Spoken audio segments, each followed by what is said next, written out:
안녕하세요. 오늘은 복음이라는 거에 대해서 한번 얘기를 나눠볼까 하는데요. 한자를 보면은 사람이 크게 대자로 누워있죠. 이거를 엎드릴 복이라고 하고요. 사람이 입으로 지금 말을 하고 있는 거예요. 그래서 읊조릴 음이라고 해서 뜻이 내가 납작 엎드려서 끙끙 앓으며 신음을 한다라는 의미거든요. 이 사주를 보면은 년, 월, 일, 시가 있는데 이 위아래로 있는 글자가 대운이나 세운에서 똑같은 글자가 다시 찾아오는 거를 뜻하거든요. 뒤에 다시 한번 예시로 들겠지만 간단하게 얘기를 하자면 내가 만약에 지금 갑자 일주예요. 근데 대운에서 똑같이 갑자 혹은 세운에서 갑자가 오는 거를 복음이라고 해요. 자, 이 나랑 같은 글자가 들어오면 이 에너지가 굉장히 강해지겠죠. 그러다 보면 어떤 현상이 일어나냐면 이 에너지가 과부하가 돼서 일이 진행되지가 않고 제자리 걸음을 하는 듯한 느낌을 받기 쉽고요. 내가 이대로 살 것인가, 바꿀 것인가에 대한 깊은 고민에 빠지고 내 인생에서 큰 변곡점을 맞이하게 돼요. 심리적으로는 외부적인 사건보다 내면의 갈등이나 우울감, 고독감이 커질 수 있어서 정신적인 수양이 절대적으로 필요한 시기고요.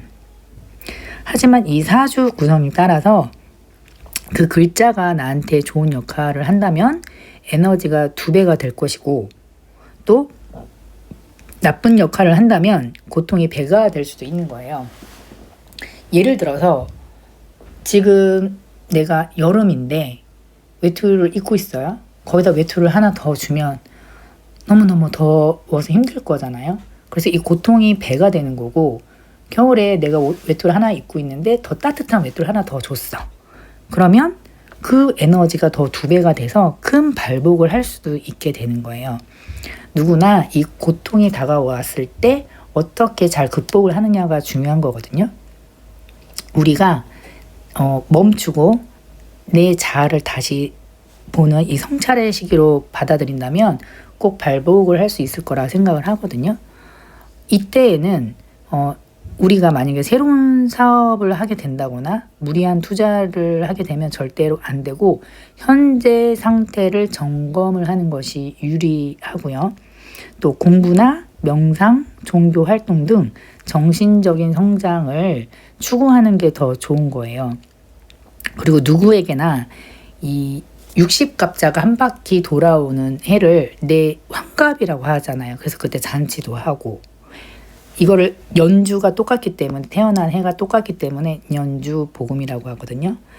이 환갑을 잔치로 해서 기념하는 이유 중 하나도 이 복음의 시기를 무사히 넘기고 새로운 인생을 시작한다는 축하의 의미가 담겨져 있는 거예요. 우리가 이 복음이라는 게 나쁜 의미가 있는 게 아니라 좋은 의미로도 이 발복을 할 수도 있다고 했잖아요. 이 글자가 나에게 정말 필요한 글자일 때 해당이 되는데 예를 들어서 나한테 희신이나 용신이 복음일 때를 뜻해요. 저 같은 경우는 이 병화가 용신이거든요. 올해 병호년이라서 저한테는 좋은 일이 많이 생길 것 같아요. 정관격의 이 인성도 있는 격이라서 꼭 바르게만 되어 있어야지만 항상 해왔었거든요. 내가 이 사주 공부를 아직도 하고 있는데 이렇게 유튜브에 올릴 수가 있을까? 라고도 생각을 했는데 갑자기 이런 추진력이 생긴 거예요. 어차피 나도 같이 공부를 해야 되니까 같이 맞춰서 하면 좋지 않을까? 이런 생각이 들었고요. 그리고 또 이 전문성이 강화가 되는데 이 시기에는 한물을 깊게 파기 가장 좋은 시기예요. 연구원이나 예술가, 기술자 등 특정 분야에서 독보적인 경지에 올라서 이름을 알리는 이 명인들이 이 시기를 잘 활용을 하기도 해요. 사주를 보고 이 복음이 되는 글자 이렇게 한번 찾아보면 좋거든요. 그리고 이 사회적인 지위와 명예가 상승을 하는데, 예를 들어서 뭐 내가 회사에서 있다면 승진을 할 수도 있고, 그다음에 뭐 정치인이다 라면 장선이 될 수도 있는 거예요. 그러니까 조직 내에서 내 입지가 단단해지고 나를 지지하는 세력이 2배로 늘어나는 형국이 되는 거죠. 특히 이 경쟁이 치열한 상황에서는 나와 똑같은 힘, 그러니까 똑같은 쌍둥이 하나가 생겨서 나를 뒤에서 밀어주는 그런 역할을 하기 때문에 이런 승리할 확률이 높아지는 거죠.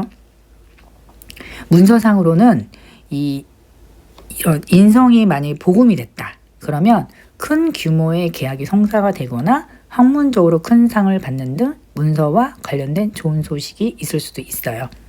그다음에 상속 및 가업을 승계할 수도 있는데, 복음이라는 것 자체가 복사한다 이런 의미도 있잖아요. 그래서 반복과 복제를 의미하는데 윗대의 것을 그대로 물려받는다는 뜻으로도 풀이가 되거든요. 즉 부모님의 사업체나 기술을 이어받아서 규모를 더 키우게 되거나 생각지 못한 유산을 상속받는 긍정적인 계기가 되기도 해요.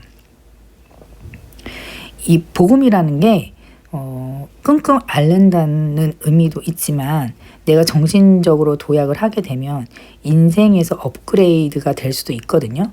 이 괴로운 고민의 시간을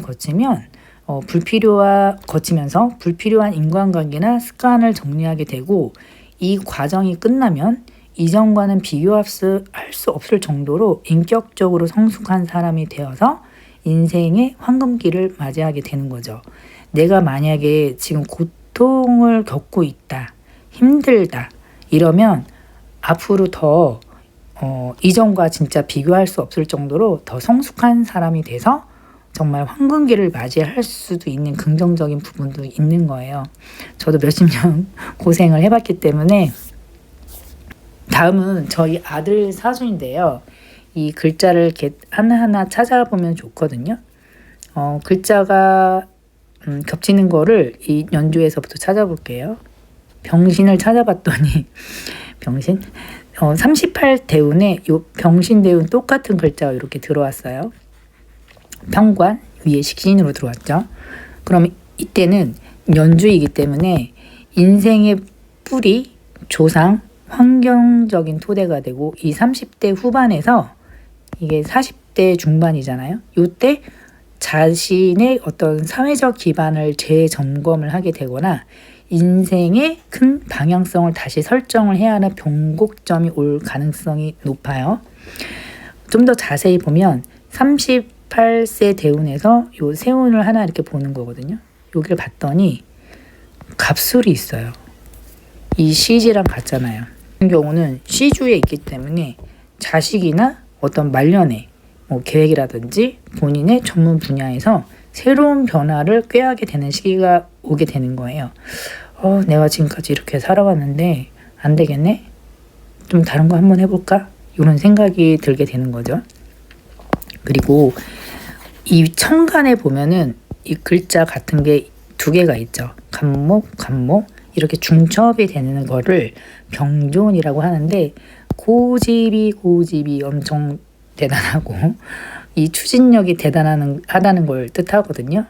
만약에 여기에 나중에 뭐 이런 갑술이 오면은 또 복음이 들어오니까 그 에너지가 얼마나 강해지겠어요. 폭발적으로 되는 거예요. 이럴 때는 너무 강해서 남의 말을 좀 잘 안 들으려고 하거든요. 그래서 이럴 때는 엄마가 뭐라고 해도 안 되니까, 그래 네 뜻대로 해라 라고 하면 안 되고, 네 뜻대로만 하지 마 라고 좀 얘기를 해줘야 되고, 저희 아들이 나중에 이걸 보면 좀 도움이 됐으면 좋겠는데, 갑자일주 자체가 좀 기본적으로 똑똑하고 좀 선비 같은 기질도 있어요. 왜냐하면 천간에 갑을병전 무기경신임계, 갑으로 시작하죠.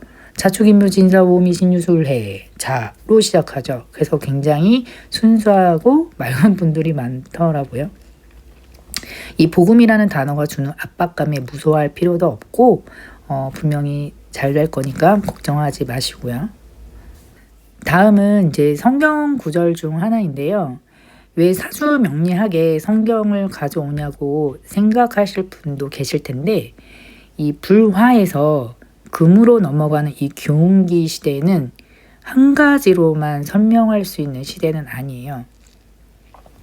지난 8운기에는 이 사주 명리학도 너는 이 몇 년도에 뭐가 될 거야.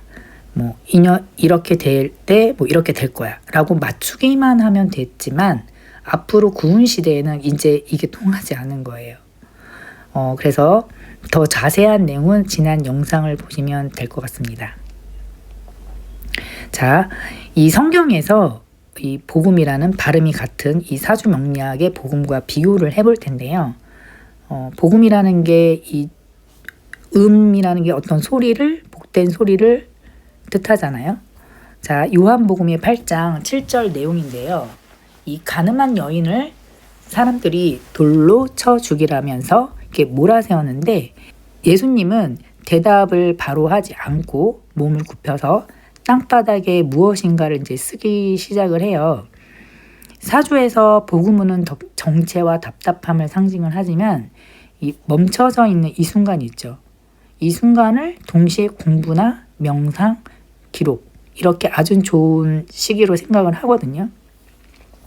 물상적으로 보면 땅에 글을 쓰며 이 시간을 지체하신 것처럼 복음문이 온 이 사람들도 무리하게 사건을 해결하려고 하면 안 돼요. 하지 말고 낮게 엎드려서 예수님도 낮게 엎드리셨잖아요. 내 내면의 글을 쓰는 시간을 가져야 하거든요. 또한 이 여인을 돌로 치려던 사람들은 에너지가 타인에게 향해 있었고 우리들도 대부분 타인을 정죄하고 타인을 손가락질을 많이 하잖아요. 예수님은 그 화살을 타인에게 향하는 게 아니라 내 안을 다시 되돌아봐라 이렇게 하고 말씀을 하신 거거든요. 그러니까 에너지가 너무 밖으로 뻗쳐나가지 못하게 되고 안으로 갈무리했으며 하는 마음도 크셨던 것 같아요. 이 예수님께서 여러분 가운데 죄 없는 사람이 먼저 이 여자에게 돌을 던지세요 라고 했죠. 그리고 여자여 그 사람들이 다 어디로 갔소? 당시를 정죄하던 사람들이 한 사람도 없소? 자기도 보니까 이 사람을 정죄할 그럴 만한 게 아니라는 걸 알고 다들 돌아간 거잖아요. 너 자신을 보라라는 그 우리에게 던져주는 이런 메시지가 남을 향해서 돌을 던지기 전에 내 안에 중첩된 기운을 먼저 살피라는 사주의 가르침과 이 성경이 참 이렇게 닮아 있다는 생각이 들어요. 그리고 예수님께서 여인에게 다시는 죄를 짓지 말라고 새 삶을 주셨잖아요. 주신 것처럼 이 복음을 잘 넘기면 이전과는 전혀 다른 차원의 성숙한 삶으로 진입을 하게 될 거라고 생각을 합니다. 이 여인이 돌에 맞아서 죽을 위기에 이렇게 새로운 생명을 얻은 것처럼요. 이 환갑도 기존에 내가 죽고 새로운 내가 태어나는 변곡점이라는 그 의미도 있을 것 같거든요. 우리가 남을 바라볼 때 어떤 안 좋은 사건 하나 터지면 진짜 마녀 사냥하듯이 너무 한 사람을 몰아가는 건 아닌지 또 내 안의 마음을 좀 잘 살펴볼 필요가 있다고 생각이 듭니다. 다음에 또 찾아올게요.